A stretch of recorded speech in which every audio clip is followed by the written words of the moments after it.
If you've watched and implemented the ideas from the first two videos in this training series, you've gathered a lot of data and ideas from your community.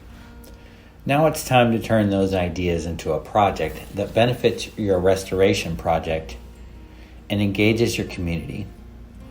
During this video, you will need two things: your notes from your conversations with people about the project, and a piece of paper and pencil or your favorite spreadsheet software. Pause the video to gather up these items. After watching this video, you will be able to distill community ideas into a workable citizen science project, identify potential project champions, conduct a kickoff meeting for a new project, and know where to find additional information that builds on this video series. Using your notes, we're going to create a matrix of people and ideas to help determine the best place to explore project community fit.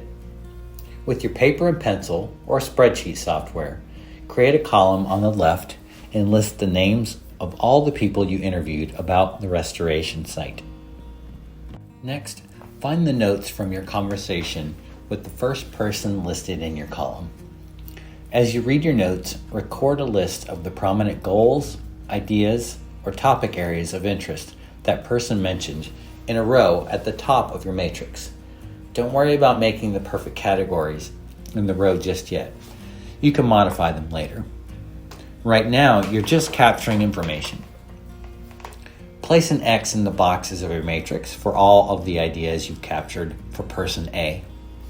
The first row of your matrix should have X's in all the cells. When you've finished recording the main ideas from the first person, move on to the next person on your list. If you notice a topic idea from person B that sounds very similar to person A, make a check mark in your matrix in the appropriate cell. If person B had ideas that weren't recorded by person A, add them to your row at the top. Once you've recorded the ideas from all the people you spoke with, add a line at the bottom for yourself, and check any topics that align with your restoration goals. Add additional ideas if your goals aren't listed yet. Now that the ideas are recorded, review them and see if you can combine ideas into a handful of topic areas. For example, there might be 3 or 4 ideas about water quality, stream monitoring, and groundwater that could be combined into one bin: water.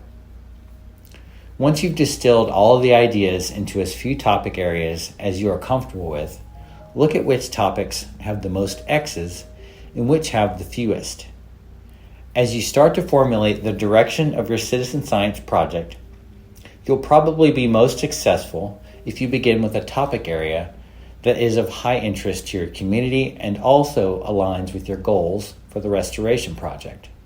Choose one topic to focus on for the moment. We'll refer to this as the priority topic. With the rich information you now have about your community, take another look at the list of names in the left column.